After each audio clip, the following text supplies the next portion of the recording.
G'day mates, Super Tuesday is done. I wanted to do a quick little recap for this. So, a lot of cool shit happened. Some unexpected, so I'm just going to quickly go over the results. I have them on a spreadsheet on the right here. Alabama, 83% went for Trump. Which means, shit, I'm going to have to go to split here. 29 delegates right up. Green papers had Trump winning every single district by a ridiculous margin, so that is 50 delegates in the case of Arkansas, or Alabama, sorry. Next state, Arkansas. Trump won by about, 75% of the vote, open primary. That means Nikki Haley gets one delegate. Trump gets everything else, and this is because of a prohibition that states that winner-take-all states are not allowed to be apart before Super Tuesday. That's why Nikki Haley gets one delegate. California.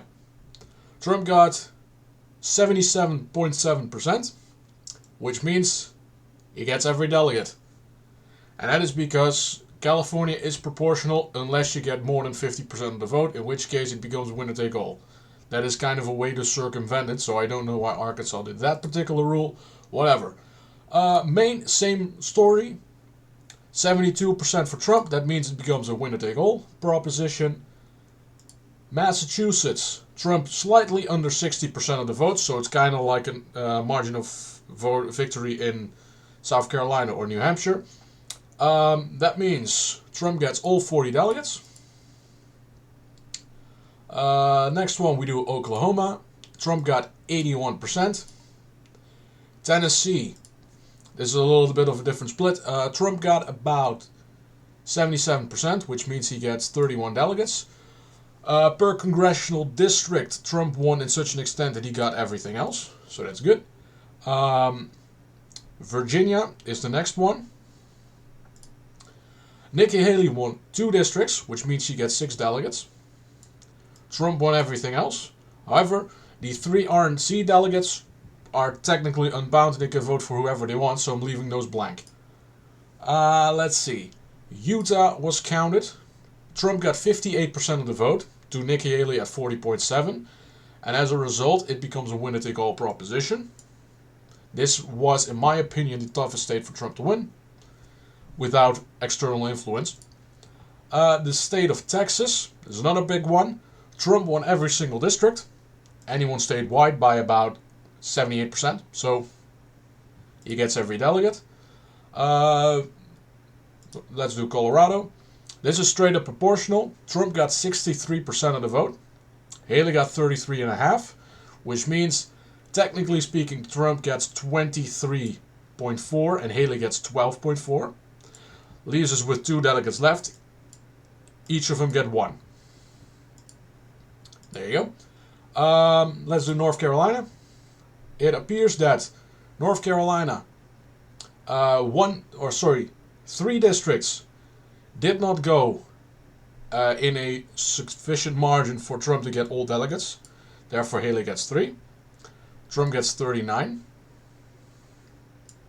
And the remaining 32 is straight up proportional, which is 24 for Trump, and Haley gets 8. So there you go. Last states we have Alaska. It appears at the moment that Haley is below the threshold, which means Trump gets everything. But this is subject to change. There are 4 state districts that haven't been counted yet. These are mostly Democrat-leading districts, so I don't expect many votes to come in for this. Last 2 states. We have Minnesota, which Trump won each district by roughly 75%, statewide about 70%. As a result, he doesn't win every single district in such a way to get all delegates for the districts, which means Haley gets 8 delegates right away. And statewide, Haley got 4, and Trump got everything else. So that is a, let's see if I do it correctly here, 27 to 12. That's not, there you go. Yeah. And the last one, Vermont. Nikki Haley won the state. However, According to the Secretary of State, she doesn't have enough of a vote share. She's at 49.9% to get all the delegates. Because if you surpass 50%, it becomes a winner-take-all. She is not there yet. Chris Christie got about 1.6%, and as a result, it's not winner-take-all. So, there are 2 townships that haven't reported, so that's Lunenburg and Stansbury, or Starksbury, or something like that. We're waiting for that. They're kind of delaying the results for that. So we know maybe tomorrow, maybe next week, the remaining 8 delegates. I'll keep you updated for that, which is where the results are here for now. So we have that. Furthermore, I wanted to talk a little bit about the results in Vermont. So, 2016, Sanders against Clinton. The Democrat primary had 135,000 votes. In 2020, it's 158,000 votes. And in 2024, it was 67,000 votes. So turnout plummeted. Now, when it comes to the primaries in 2008 and 2012, it was about 80,000 to 40,000.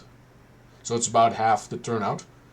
So I expect here that it's about, if you take 160,000, half is 80,000. So about 10,000 crossed over to vote for Haley.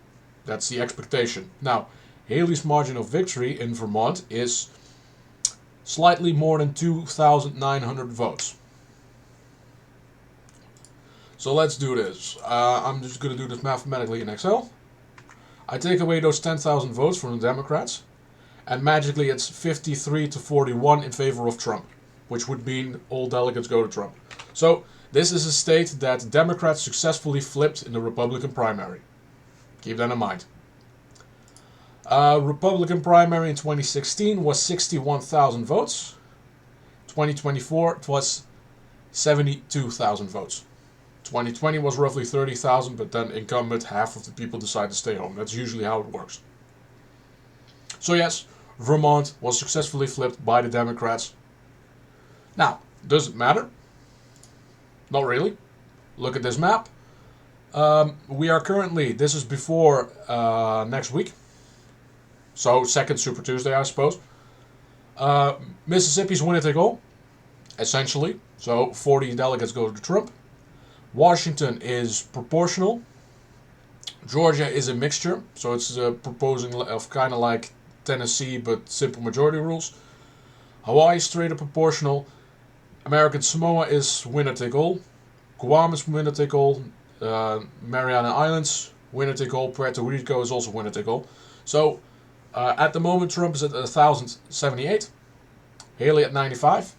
And I suspect that next week, depending on how the vote goes, because Georgia is a semi-close, which means that independents, Democrats registering as independent, can vote in the Republican primary, and Washington is straight up proportional, so it's kind of depending on how the vote goes there. So Trump may have the nomination next week. If not, it's the week afterwards when you have Arizona and Florida, which are winner take all. So Trump has the nomination, basically, in everything but formality. Nice little roundup in 10 minutes. Alright, so anything else to discuss? Yes.